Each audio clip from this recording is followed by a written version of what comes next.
They're guys. They do magic. They are the Magic Guys. What's up, ladies and gentlemen? Look. Beautiful.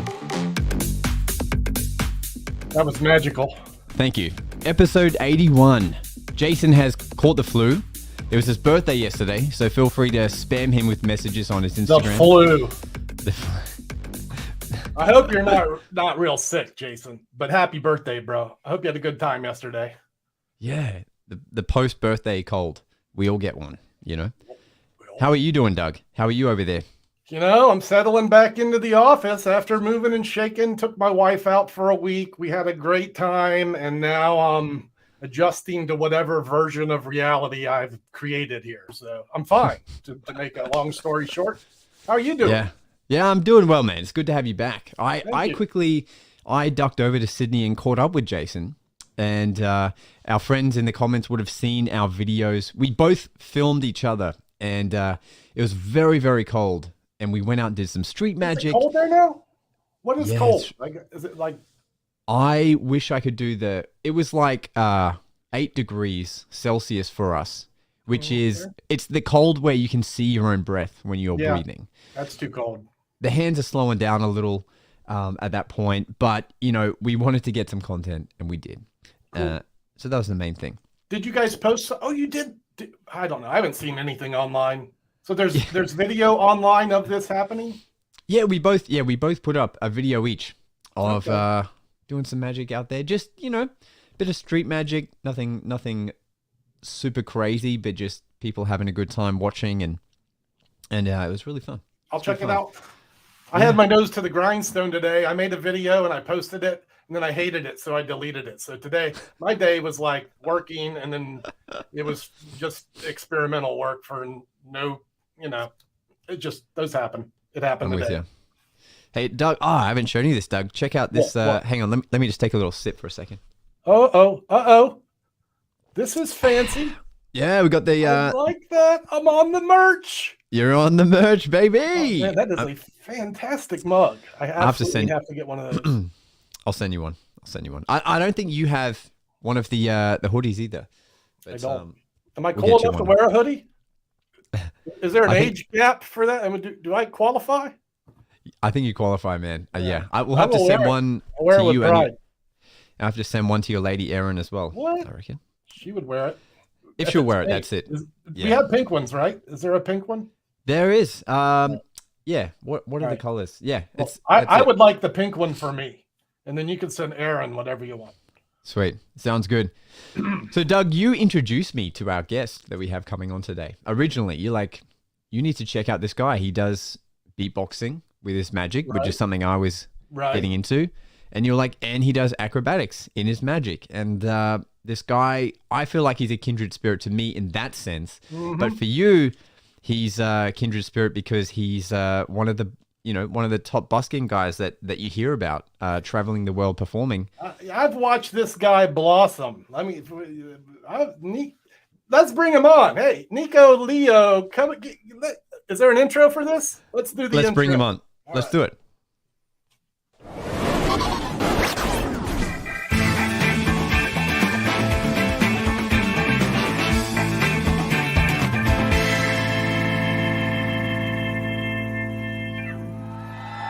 Ladies and gentlemen, it's Niko Leo. Hello. What's up, guys? Good to see you, Niko. Yeah, let me say, I do remember talking about you with Josh, you know, with your interests, and then today I wake up to find out you're on the show today. Like, I don't know how that happened, but how did that even happen? But what a great idea to get you on here, and welcome to the Magic Guys. Yeah, you spoke it into being. There you go, abracadabra. It needed to be, yeah. Whenever someone has a mic and camera as beautiful as yours, they must be on the podcast. Plus, you're easy on the eyes, you know. I literally figured out how to do this webcast with a DSLR about 45 minutes ago. I'm glad that all the pieces came together. Man, that is not an easy task. Fantastic. Yeah, it's worked out. Do you have a capture card? Are you going through a USB or what? USB. Nice. I'm on like a 2014 MacBook, so I didn't know if it was gonna work, but you have a Canon? Yep. Yeah, that's why you have a Canon. Hey, Well Yeah. played. Yeah. you got all the gear, man. Yep. That This was is the crazy. pivot. Yep. So, we've got Josh, you might have had a story. I'm going to go back to the beginning because I was segueing Please. into like when I first saw Niko. What year did you show up in New Orleans? With the intent of doing magic, 2012, January 2012.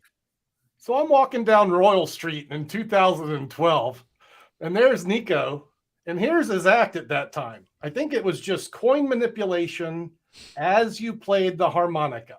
Is that correct? Is that all you were doing? Just a So neck. you had one of the neck things. Yep.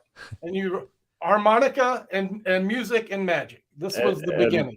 And beatbox and egg shakers in my socks. Was that happening too? Oh, wow. Yeah. Yeah. I was trying to make the music, the background music, to the slights. But I was definitely doing close up for nobody. Did you? Am I correct that you arrived during a Mardi Gras?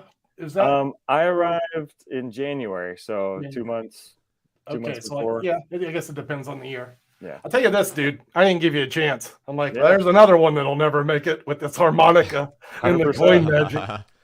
Well, it was about, I don't know, wasn't long. I remember it was a couple of 3 or 4 months later, Jimmy Talks a Lot comes up to me. He's like, man, you seen this guy Niko working? He's crushing it.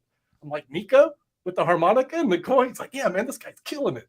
Well, you figured it out quick, and that's a process that didn't really end. You not just figured it out, but managed to create a show that, in my opinion, transcended many street shows that I've seen. It's rare to see someone approach the genre with such an original and heartfelt approach. And I don't want to blabber too much about it, but yeah, it's been a pleasure watching you grow, and I'm happy to be here to talk about it. I'll shut up now. Yeah, I'm glad to be on. Your feedback and input along the way was definitely you did your own thing though. You just you got beatboxing and acrobatics, and we were talking before the show. I asked you if you plan to do it again, and you were saying, yeah, maybe I'll do something else. And as I said, it doesn't matter what you do, because your show is really about bringing people together and having them appreciate that moment. And I don't know if you have a different mindset about your show, but for me, that was always a very special, special happening. Yeah, no, I still plan on approaching it with that as the main goal, just scaling up my visibility a bit and having some more pieces I can plug in based on the circumstance. I was kind of topping out at like a large half circle show. You also basically work from the pockets too. You have zero furniture aside from you bring out the suitcase, which I guess had the amp in it and such, but you had zero big props. Yeah, the Magician on a Motorcycle part of that being the beginning part of it definitely shaped me to be as light as possible. Would you talk about that? What is the Magician on a Motorcycle? What is that? So part of it, the plan was I trained street performers in New Orleans when I was like a teenager. That was the bike that I had. It's a dual sport, an on-road, off-road bike. So the plan was I was going to spend 3 months in New Orleans, see if I could learn how to street perform. If I could pull it off, then I would get a bike and I would try to see as much of the States and kind of start my life as a traveler within the country, doing street shows to make my way. And so I chose that kind of bike because you can camp on it. You can get your tent and your cooking gear and all that. And it's just insane. Go in the cities and make gas money and then go out and see some mountains and waterfalls and streams. Is that where the name Venturetainer came from? Yeah. So when I started doing, kind of getting into a little more music and a little more acrobatics and just random other things, or if I was abroad, like Magician on a Motorcycle, when I was traveling in Europe with a backpack, I was very specialized in that, having that as a name. And so as I got into doing more camera work, vlogging and things like What that. cities to stop to perform? Sorry, that's my fault. That's a you're good. tech issue. As I started trying to make more content, the main hypothesis or ethos behind it was entertain to afford adventures, and then share the adventures for entertainment. Which you did wonderfully. Your social media, the stuff that you produce, your videos are amazing. The scenery you captured on these journeys, awesome, and just the story was wonderful. So, thanks, man. Yeah. I wish I had these DSLRs and stuff when I was doing it. I did the whole thing on GoPros, so it was one-dimensional in that regard. Hey, hopefully we have a you'll question. return to that as well because you're good at it. Yeah. Speaking of the venture-tainer aspect and the motorcycle, we have a question from one of our viewers that I think is pretty pertinent to that. So let me play this from Bob Possible here. Nice. Hey, Magic guys. It's Bob Possible. Hey, Bob. No, that was it. No, I forgot. I can't close Possible. Long-time caller, first-time listener. I had a question for Niko. I was wondering, how do you choose what cities to stop to perform in? Do you just run out of gas and say, hey, this looks like a good spot? Or do you actually put in a little bit of research and make sure you need no permits or that you get the proper permits and find a good place that you know has foot traffic? Asking for a me. So to give context, Bob is about to start a venture of trying to perform in every state in the US. I think that's why he's after some professional advice there. Yeah, I think that's a great adventure to set out upon. The way I approached it, I should start by saying, like, the first few, I didn't know anything about what I was doing. I only owned the motorcycle for 2 months before I left from Seattle to New Orleans. I didn't know from Seattle to New Orleans on a motorcycle. That's about the size of Australia, driving across that on a motorcycle. It's insane. Wow. It's a trek, and I was trying to do it as slow as possible for this purpose, to see as many places as I could. So it would start with, like, largely asking or just paying attention to other street performers where I had seen or heard there being pitches. But, like, as far as running out of gas, that was part of it. If I could afford to go longer without performing and there wasn't, like, a major festival or something that I would be foolish to pass, then I would prioritize the adventure side of it. But did you use the internet as a resource? Would you say that was helpful? Yeah, I would look up, try to see if I could find busking festivals or things that were open to buskers. There was a lot of just guerrilla pitching, like just set up and hope for the best, and it can be the best. And when you find those cherry spots that no one else knows about, right, and then you know where to go back to next trip. I'm seeing a couple of big groups here, man. These are some of the pics on your Magician on a Motorcycle Instagram. Yeah. Niko, speak for a moment on how you close your show. What's your finale? My finale is probably the biggest effect with the smallest prop, other than a body, like other than doing a flip over people. Right. I think it's the biggest bang for buck out there. It is a trick called the Frodo, aptly named after the Lord of the Rings scene in which Frodo's ring lands on his finger. Right. And I pitch it the whole show about how I'm going to show him a world record breaking stunt. And I throw my ring about 25, 30 feet in the air, and I catch it on my index finger. And everybody asks what's your favorite trick? And I have to explain that it's a stunt more than anything. And it's great having a trick that nobody actually believes, like even as they're seeing it, they still, I feel like a half or a quarter of people walk away convinced that I did something, trickery, something sneaky to it. And the reality is much more sad than that. I watched it evolve for years. I watched you throwing rings into the air day after day. Yep, just sweating. It's a learned skill, and one that I've started to see guys doing it just a couple feet. They'll throw it up and they get a little distance, but you're throwing it like 30 feet into the air, right? It's just like it's a good 1.5 seconds, 2 seconds of hang time. When you think of drawing a crowd like we just saw in those pictures, and you think, what effect am I going to close with? Just goes to show you got to have a special thing going on to pick the smallest prop to close a moment like that. And it did have some benefits and it did have some drawbacks, but being able to, like we were saying, the main goal for me was to bring people together, and the show was very meta in that sense, where I would really draw a lot of attention to the fact that we were all having this spontaneous experience that we were enjoying together. So the ring being a small prop did accomplish being able to take a large spread out crowd and bring them in up close. Wow. That's a smart technique, because they have to come closer in order to see it happen.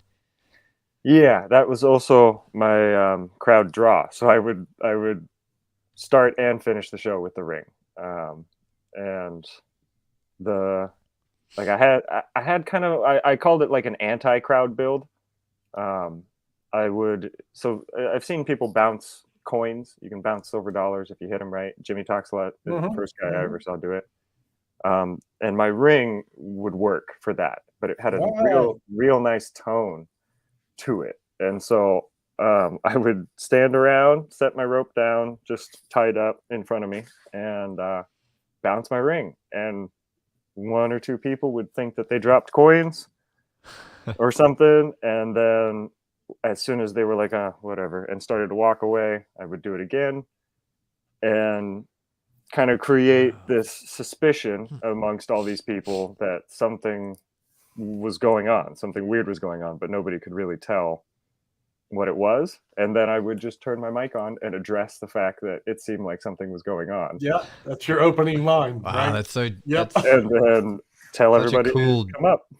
It's such a cool, like, delicate approach that just gets people like, totally curiosity based. I didn't yell and shout. Yeah, that's what I was going to say. It's rare that you see someone approach the streets with a soft touch. It's so rare. And then to do it originally is just the best. Yeah. Wow. We have another question from Thomas, a viewer of ours from France. Let me play that. Yo, I'm Thomas and I'm from France. And my question is, I saw your photo shoot based on the Greek god Hades. Yeah. And I was wondering if you're planning on doing a spin-off show based on this character, the same way that David Stone did a spin-off show based on a Clacantos character that he created in a more of a darker tone. That's it. David Stone was one of the first like DVD sets that I had gotten.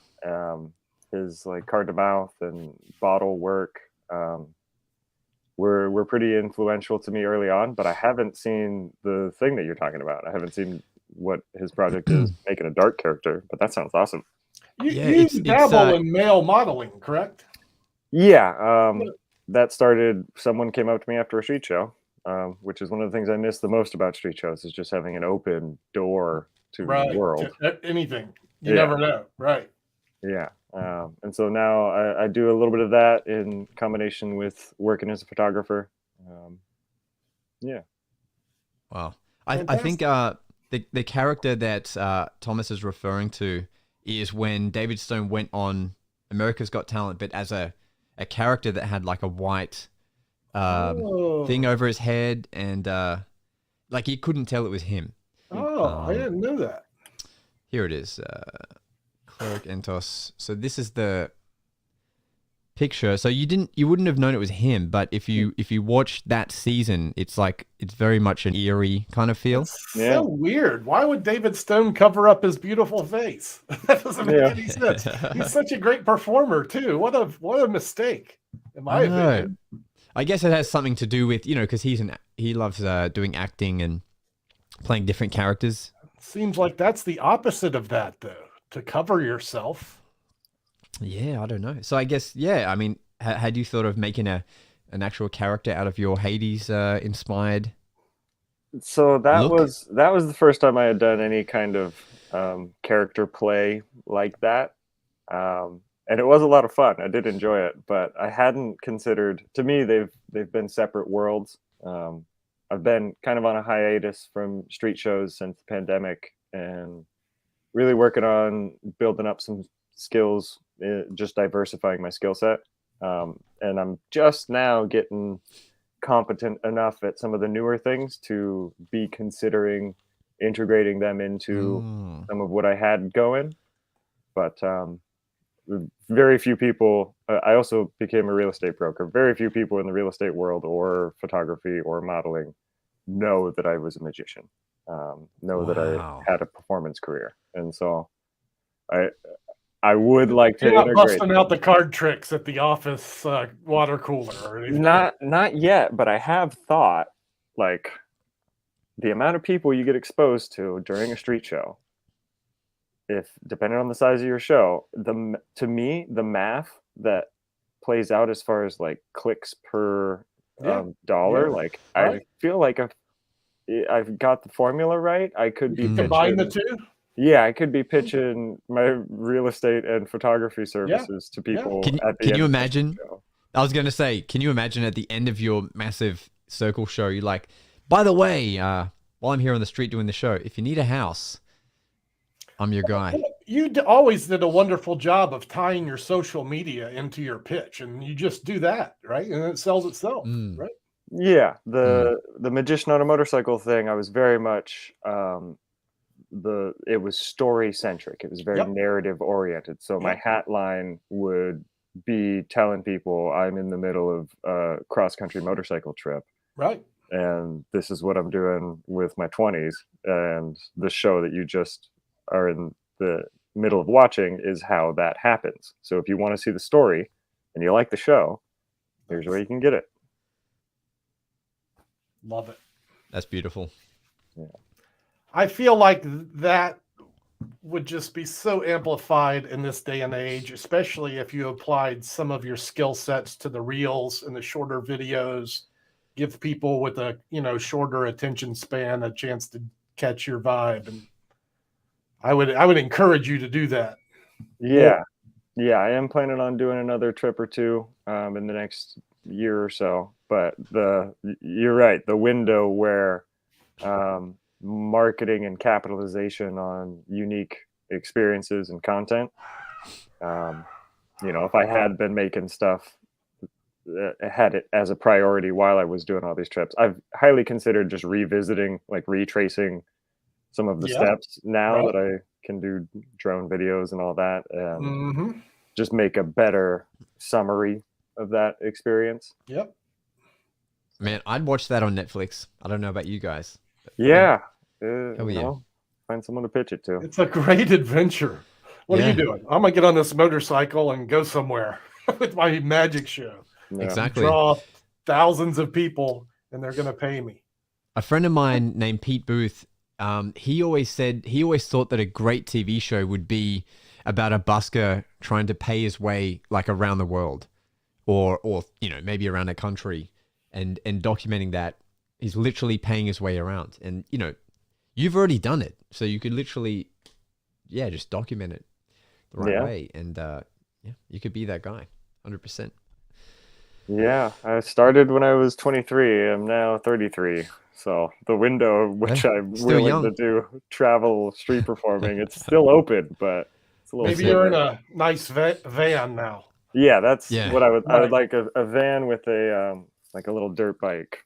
It's super dangerous when you have your life on a motorcycle, right? It's just insanely dangerous. It's heavy. It's a lot of stuff, right? Like you're not just traveling with a backpack. No, it's a good like having two people on it when it's fully loaded, like two extra people in addition to me. It teaches you how to be careful for sure. Yeah, right. Did you ever have anything like super hairy happen? Was there anything you ever thought was like life-threatening? I Yeah. There were two instances. The first one was on the very first trip. I was going down the east side of the Sierra Nevada mountain range, just kind of in the desert. And my front tire blew out at about 65, just popped. And that was my best slow-mo moment of my life, where I like registered what was happening, saw, oh man, I might go down, and just immediately a thundering, like, I'm not going down, and rode it out to stop. You manned it up, huh? Yeah, it was a strong. I don't think it was my. I don't remember saying it or thinking it, but the impression that I wasn't going to crash was very resounding. And then the other time I did crash.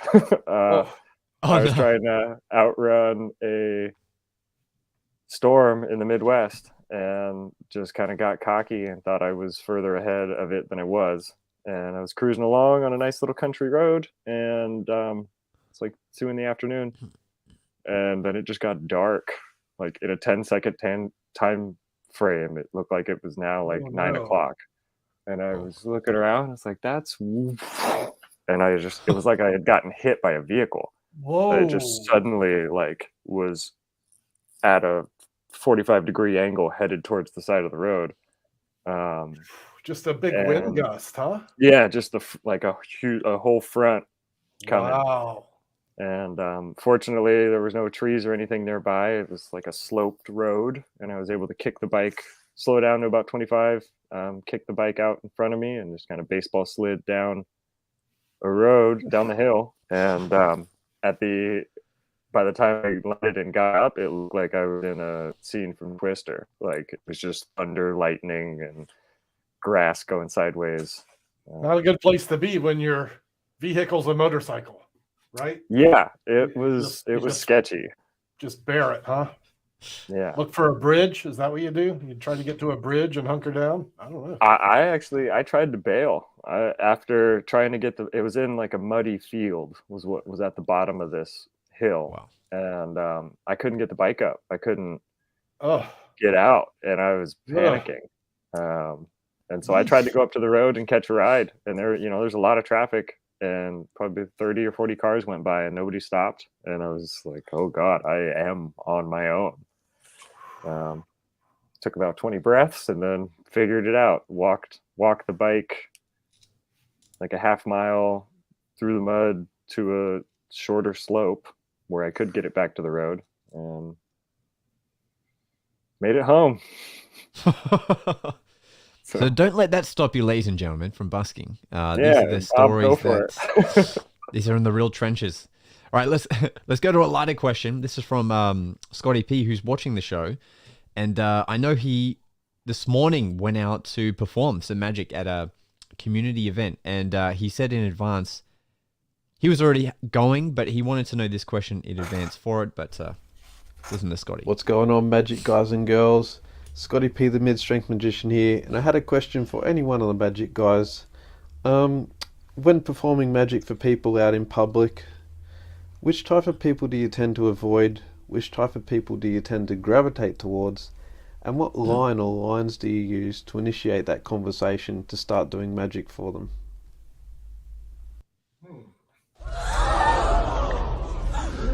Compelling question. Thanks, Scotty. So I think he's talking in the aspect of maybe street magic, but I think both can be true with busking as well. I mean, you just explained that you have your ring dropping technique to first get them, the ears pricked up, but have you adopted any other kind of techniques if you're just going up to people? Like, do you ever do like close-up gigs as well? Did you ever take gigs in the meantime of? Yeah, I did do some magic? wandering. I started as a close-up magician in a hookah bar in Bellingham, mostly, the Cobra Lounge, and then they opened one in Seattle and Tacoma as well, and I did some work there. And the nature of that versus street for me couldn't be further apart. You're very much like coming into people's worlds as a close-up or roaming magician, and that was difficult for me early on. In the hookah bars, I had excuse because I was also working there. But it is challenging to approach. I still don't, I'm out of practice with it now, but the kind of main thing behind becoming a magician and street performer was just to become more socially capable. I was like kind of a cliche magician story where I was painfully shy, a lot of social anxiety, and magic served as a vessel to overcome that. But with close up and strolling, it's still difficult to do depending on the kind of event. I'm very particular at the kind of events that I would go to now and be hired at for that reason. But with street, it's the exact opposite as far as energy. Because you're inviting them into your world as opposed to going to interrupt their world. I mean, you're interrupting their world, but it's their choice to come be interrupted as opposed to it's much hard more free range. Excuse me, did you use a black knife? Well, how about a white one? Yeah. Well, I'm the wandering magician, wandering if you want to see some magic. Yeah. Hey. That's classic funny. Williamson. That's funny. All those things work, right? It's a different approach for everybody, I guess, if you're doing that. I don't see too many guys using that approach on the street. I guess there's some wanderers, but generally they're not doing the ideal work, right? Like on the street anyway. Yeah, close up as a strolling, I've seen people doing that outside bars and stuff, and you got never my bag. Yeah, it's all right, but it's not. I don't think it's the same problem as it is working the gigs. You got to interrupt the people. And that's just never fun, right? Yeah. So I think Josh, what's some good advice for interrupting? Were you going to say that? I was going to jump in. Look, for me, the classic line I'll go to by default if I just straight up have to just go into a circle of people who are talking is the classic line of, hey guys, sorry to interrupt, but it is my job tonight. How am I doing so far? And then that just creates this funny dynamic. And then I say, but I'm also the magician. Can I magic you for a moment? And then I'll ask them a question, because these are always dinner events and cocktail events. I'll always open with like, so who's been drinking the most? And I'll make it about them. And then they'll start pointing like, this person. Right. I go, great, let's test that. And anyway, and then so that goes into the set. I'm like, this is a sobriety test, and becomes a whole thing. So you're opening with a chuckle. You're getting the attention on probably the person who needs it at the time, making friends before you go in with the thumb tip or whatever you're doing. Yeah. You're not like, did you lose a white knife? How about a black one? Exactly. Yeah. But if with all due respect to the workers. Yeah. If I'm out doing street magic or trying to stop people, like the roving gigs that I would do at the casino in Cairns that we've talked about before, people are walking past and I'm trying to stop them. So what I would do is I would have a card palmed, and as they're walking past, I kind of stop them, like I'm trying to stop them from hurting themselves. And I kind of go, oh, hang on just 1 second. And then I stamp my foot on the ground and then do the whole thing of like passing from my foot to my hand and picking up the card. I go, okay, great. Now you're good to go. All right. And then they go, what just happened? And I'm like, I'm the magician today. Can I? Yeah, I could see that magic working wonderfully. Yeah. So when people are walking past, you kind of go, oh, sorry, 1 sec. And you just pick up the card and in a magical way. That's a good one. I like trying to just break the autopilot of people. Same thing with at a corporate event, I'll throw some flash paper. People will go, what the hell is that? And I'll be like, sorry, just warming up. Would you like to see something? Yeah. And again, cheesy line, but it works. Yep. And then for Scotty specifically for asking that question, the bare minimum thing you could do is just go, hey guys, I'm Scotty. I do magic as a hobby. I'd love to show you a card trick. That's probably like the simplest way you can just go into it and, go from there. So hopefully that helps. Niko, curious, as we were talking, like how much qualification went into stopping your first people? Like when you decide to start a street show, this is kind of along the same topic. Would you wait for the right people, or would you just now let's go? I was very much a feel, like go by feel kind of start. And on the days that I could afford to, on the days that there's enough traffic flow and all that. But you know, to that effect, there were a lot of times in New Orleans where you were counting on the one group that's over there, the one group that's over there, and the one group that's over there happen to be intersecting. And you need to take advantage of that time when there's 10 people within 20 feet of you. Because it doesn't happen a lot. But when it is busy and there's lots of people going around, they're on the street, you know, Jimmy in particular told me a handful of cues, people that have bags of souvenir type stuff, says that they've been shopping. If they've got drinks in their hand, says that they're spending money. The foot pace is a lot, like how fast they're walking. And the, like, as far as quality, the kind of humor that I would use was sort of almost veiled. I would use jokes and wordplay and puns that you wouldn't know you missed a joke if you didn't get it. Yep. And the people that got it, I would make note of and like, okay, this is the kind of person that pays attention and is listening to what I'm saying, which is important when doing street shows in one of the most distracting places in the world. And this is an interesting technique you used as well in one of the craziest places of the world. At one point in your draw, you close your eyes and avert your gaze from the audience as you invite them in closer to you. Is this something that you developed, or how did this become part of your... I don't recall ever seeing anyone else use that kind of technique. Is it borrowed? And if it is, it's fine. Yeah. So part of why I was so happy to see him on the show the other day is Jimmy Talkslide is the first guy that found me on the corner when I was doing coin manipulations with a harmonica. Okay. And said, "You're not doing a show. Okay. Right. If you want to make it as a street performer, you need to do a show. Here's what a show looks like. Like, you got to have structure and transitions and all that." And so he very much had developed a show and character that was very like bulletproof, bomb-proof. And that first pull up, he would not address people directly with his eyes. It can be intimidating, and it can force decisions. You can only look one person in the eye at a time. So what I would rely on was leaders in the audience. And once I had enough people stopped and did a few slights, I would bounce the ring a few times, and then it would be on my finger. And I would say, like, you missed that because you can't see it. Everybody come up. And I would then just focus on the line. And all it takes is one person. If you've got 10 plus people with their feet stopped, all you need is that one person to trigger the landslide of it. I don't recall it ever failing. I imagine it did some days. You would you'd look up and no one's budged, but it's like moths to the flame. Usually you do this and they just all whoosh and make their circle. It's a beautiful moment.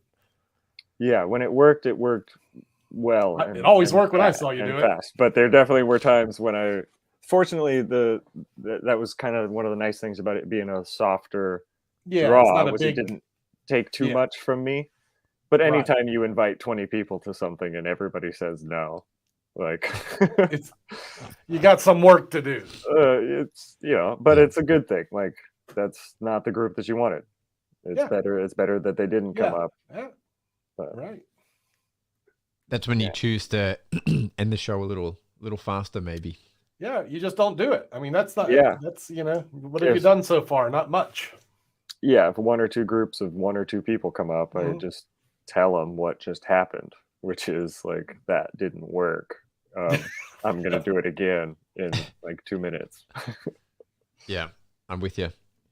All right. Question from Andy Massey. I think he's from the US as well. Wrote into the Magic Guys. Thank you, Andy. Hey, Magic Guys. I'm a 30-year-old aspiring amateur magician. Well, now I'm 34. Been doing it for just basically for 3 years, just practicing. This is my child. This is what you get right now. Yeah. When did you guys make the leap from just making magic a hobby to doing it professionally? When and how did you make that choice? Ooh, tough question. question. Yeah. I mean, and you've got two parts to that. One, when did you decide to make it your hobby? And then two, when did you decide to make it not your profession and dive into these other creative things? Hey, but in the beginning, yeah, was there a story to it that got you into it? Got into magic. No, I think making that leap from now it's your career, or now it's like funding your life. I think. Yeah. So that I had set a 3-month timeline to that when I went to New Orleans. It was kind of this crazy plan of I would go down there and work construction for 6 weeks or so to save up enough money to and be doing some street performing during that time.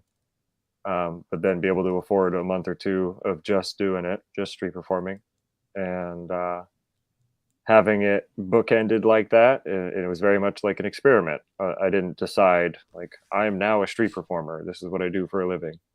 It was definitely good advice to have a bankroll if you're going to transition from whatever you do into an entertainer position.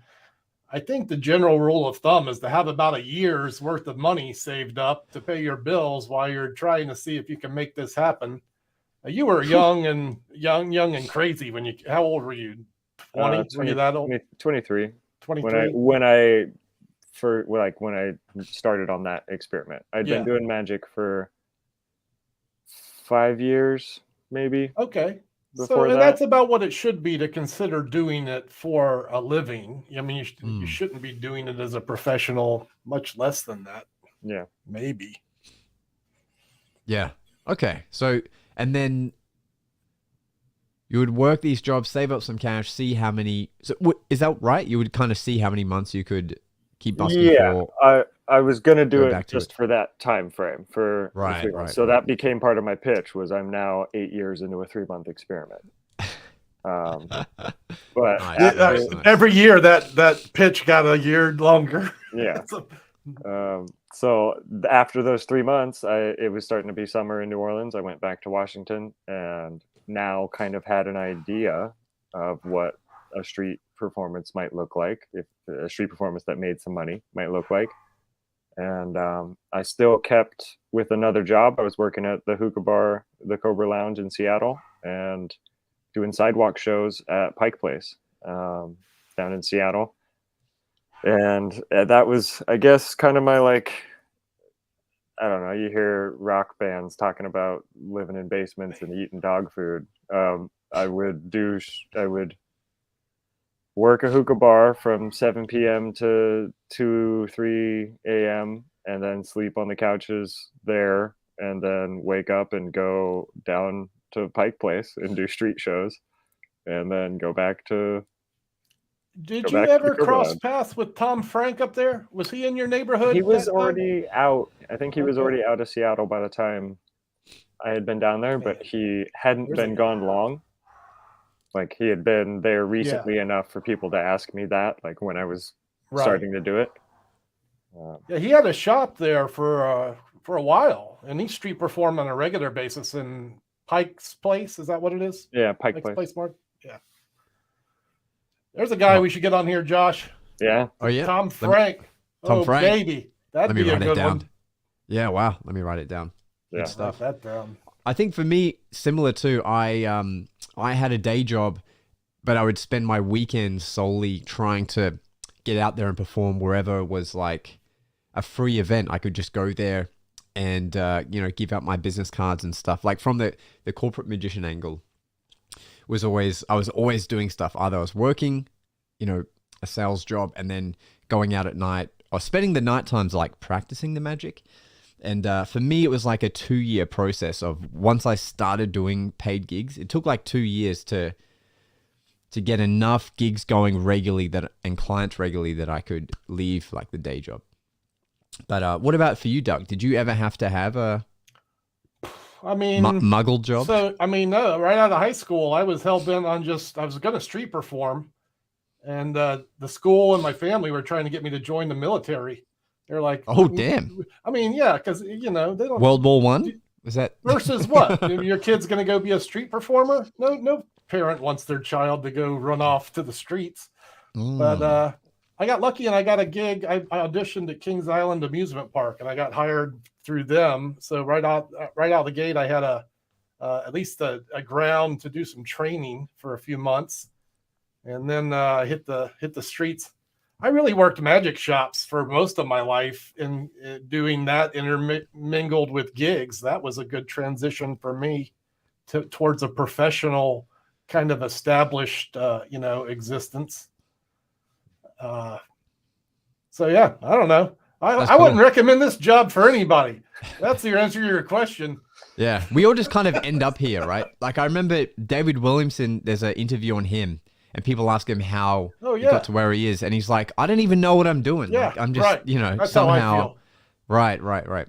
It's kind of how it is. You just kind of get in this flow of now you're in it and you get work and stuff, but you're like, how did I get to this point? Like you couldn't write it out, couldn't map it out. Anyway, another question. Let me let's hear from all the questions. Same. Keeps the momentum going. I love it. Hey guys, my name is Noah Cheney. I am from New South Wales, Australia, and my question for you today is, what got your interest in magic the most, and what is your biggest inspiring moment you've had? Thanks so much. Hey, thanks, Noah. Inspiring moment that got you into magic. Interesting.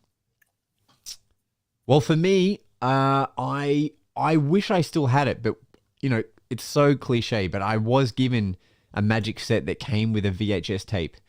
And I remember on there, I still remember some of the effects, and they were doing like the Matrix, but with dice. And that was the first time I was like, wow, you can like palm a dice and you can like do this thing where it looks like they're going across. And I remember there was an effect where it looked like a playing card disappeared from a bowl of water and ended up underneath a cup, folded up, and it was wet.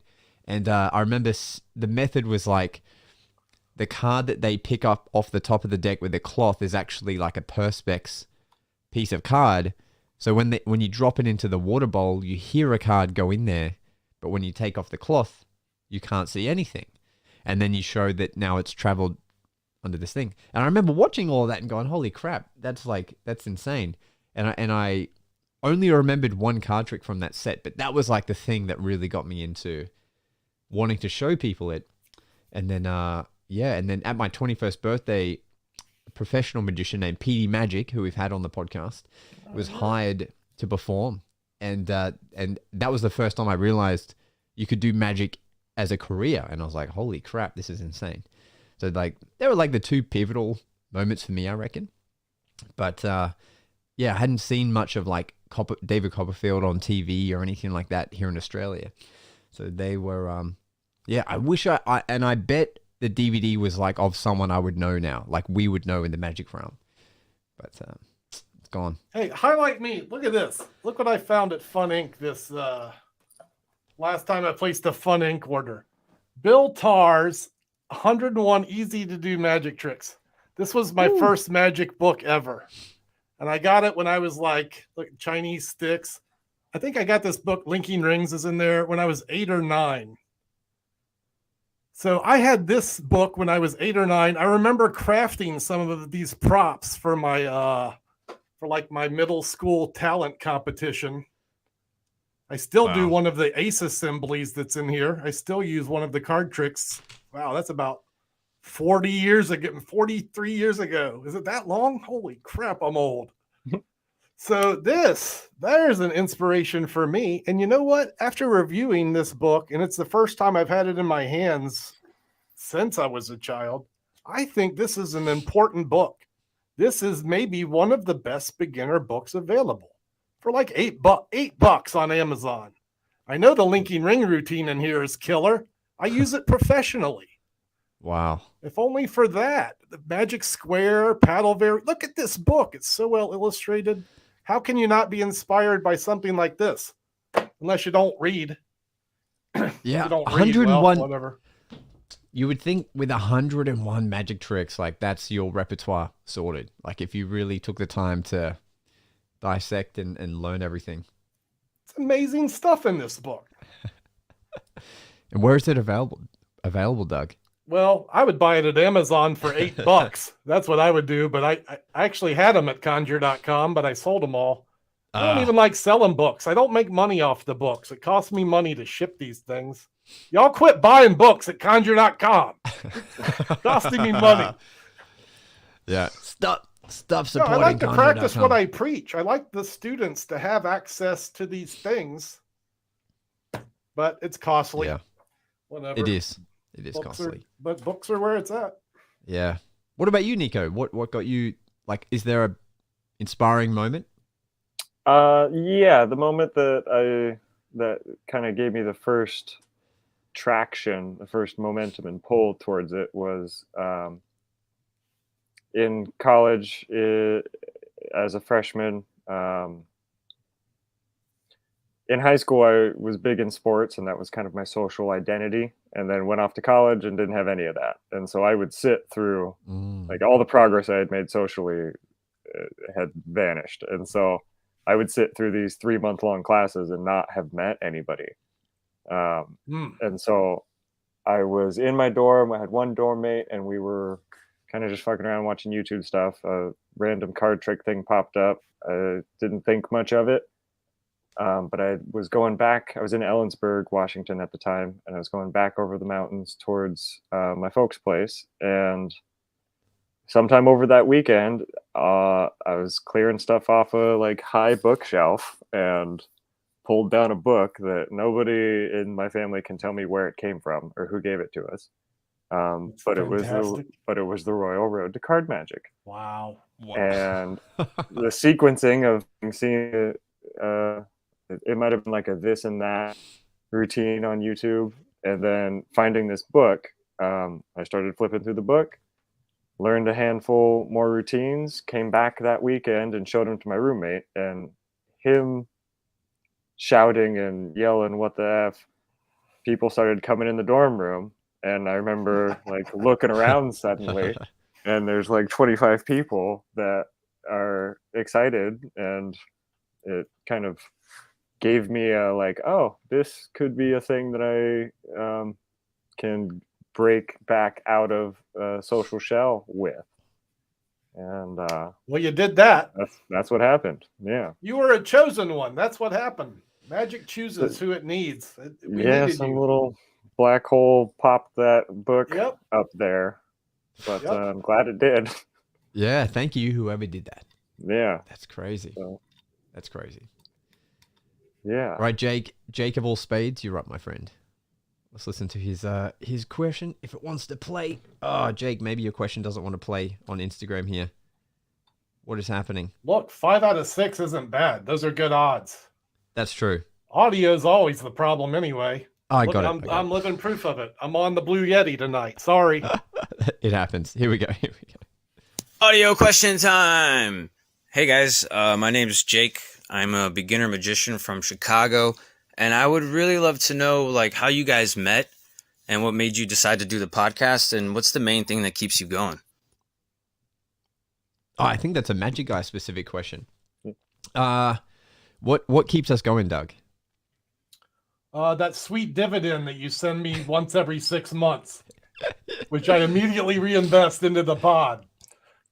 Yeah. So no, I met Jason right on the TikToks and stuff, and we started hanging out. You guys started doing a podcast. I started listening to the podcast because I dug it, and then you guys invited me on. And I never left, so that's how that happened. Yeah, and we started it because Jason had just started doing the 365 challenge, and when Jason gets obsessed with something, he goes all in for like a hard and fast kind of goes all in. And he was like, bro, I'm doing these videos every day. I'm getting all this traction. We need to do more stuff. He's like, let's do a podcast. I'm like, at the time I was like, magic podcast. I don't know. And he's like, let's just do it. And so we started it and it was fun. And then, he jumped off the 365 bandwagon, which is fine. and then was like, do we keep doing the podcast? I'm like, and I have this thing in my soul where I just can't stop something just because it's like getting difficult. I like will make myself do it, which can be bad sometimes, but other times it really helps. And so we were like, let's just keep doing the podcast. And then there's an episode where I first hear about Doug. Like there's one of the early episodes, Jason is like, have you seen this guy, Doug Kahn? And I say something like, oh, what is he, another guy like trying to be like a Sean does magic kind of thing? It's like, no, you really like his magic. It's like really good actual magic. I'm like, oh, okay, cool. And then, yeah, Doug came on, and like you said, the rest is history. He's never left. And so now what it is, it's just fun, like catching up. That's what I was going to say. I just do this for fun. That's all. Yeah. It's, to hang out and chat with my buddies and see old friends. Exactly. And it's just fun meeting new people on there. And lately it's been really cool getting messages from people through the Instagram saying like, hey, thanks for doing this podcast. Thanks for, putting out this content. So that's been awesome. As we get these questions, this lets me now know that we're making a difference because we can answer, and give feedback to people who need information and get it through other professionals like Niko that are here. I think we're giving a service, not just having a good time. So yeah, exactly. Nice, I think we have. I was just gonna say it's nice when you can hit multiple buttons like that. Yep. Yeah. Plus, this is how I get my chicks. That's it. All right, one fun last question from Dylan here, and then we can wrap up in our own way. But Dylan, take us home, buddy. If you're tied up and about to get pushed off a cliff by a tribe, but the only way you could survive is impress them with a magic trick, which trick would you do? Thanks, Dylan. So let me just recap for anyone who didn't understand his Aussie accent there. If you're being tied up by a tribe and being about to be pushed off a ledge, but you can show them one magic trick first to maybe get you out of that situation, what would it be? Appearing money? I don't know. The rope escape effect? Color changing knives, perhaps? Yeah. What is it? Sponge bunnies. You know what? That's probably the right answer. I like it. But Niko, you have an answer, Niko? Do you have an answer for this? You gotta save yourself. The tribe is coming for you. The circumstances are so peculiar that it makes me wonder what am I going to have on me. But for a rope situation, I would probably do some kind of rope effect, a professor's nightmare or something along those lines, just to show them like you can tie me up. It's not going to do any good. That's the organic magic coming out in you, I think. What's around me? Nice. You might even have some egg shakers in your socks. You can, mix in a little ambience in there. Yeah. Wow, that's cool. Yeah. How random. Because I'm just going to dive off the cliff. Yeah. The question is funny, but it does remind me of a situation that my buddy Zach and Perry got in Mexico when they were teenagers, where they got out of a mugging. They were getting mugged and started doing magic tricks, and by the end of it they were taking selfies with them. Wow. Wow. Yeah, it's a good story. Yeah, all right then. It's a great diffuser. Yeah. That's interesting.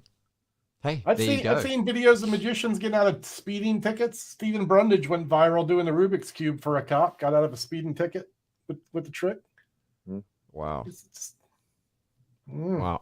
I mean, I've seen our friend Brennan Dooley, who's in the chat. He has gotten so many free things from going, like, we went bowling, and he's like, hey, before we pay, if I can show you something amazing. No, what is he like? He doesn't say, can we have it for free? But he's like, let me show you something amazing, and then you can decide like what that's worth. I think that's what he says. Nice. And he's gotten so many things for free. Like we got free drinks, we got upgrades to bowling, and that was just like the one night we hung out. So there is definitely a power in that aspect too.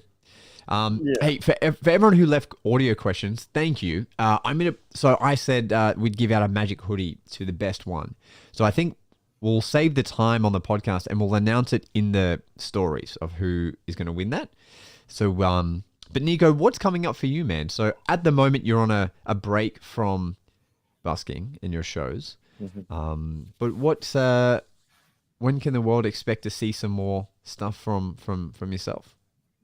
As far as performances, the next time I'll be doing street shows, I would imagine would be in October, either October or early spring down in New Orleans. I would like to go back and take some of my video production and photo gear and make some content of the street shows of both mine and others.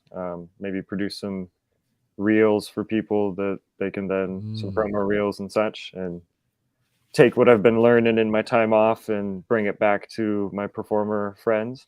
But other than that, I would like to build a different show, have a show that has magic in it, but is mostly a kind of variety show, circus and music, kind of rhythmic visuals. But that you're gonna blow out the square, aren't you? You're gonna blow out the square, aren't you? You're gonna break dance it down here. I can tell. I don't know. Coming. The storm is coming. I look forward to seeing it. Go that full route, but I'd like it to be something I could also take indoors and do at like a fringe festival. Yeah. So make it like a 45-hour long performance I could tour with. Cool. I love that. All of Niko's socials are in the description below: his Facebook, Instagram, YouTube. So hopefully we start seeing that content that you're capturing pop up on there. But bro, thanks so much for coming on. The Magic Guys. Ditto Thanks for having me. Good to see you, Niko. So many different friends told me like, I love this guy. And so I'm glad we could finally meet. And we can have a little beatboxing session another time. Do some beatboxes and handstands. Why did we not beatbox? I know. All right, Niko, can you give us a little something just to take us out of the podcast? Let me. It's going down. Oh yeah. I'm sure there's a harmonica in here somewhere. Nice. All right, I got no idea what. It's a C. Oh yeah.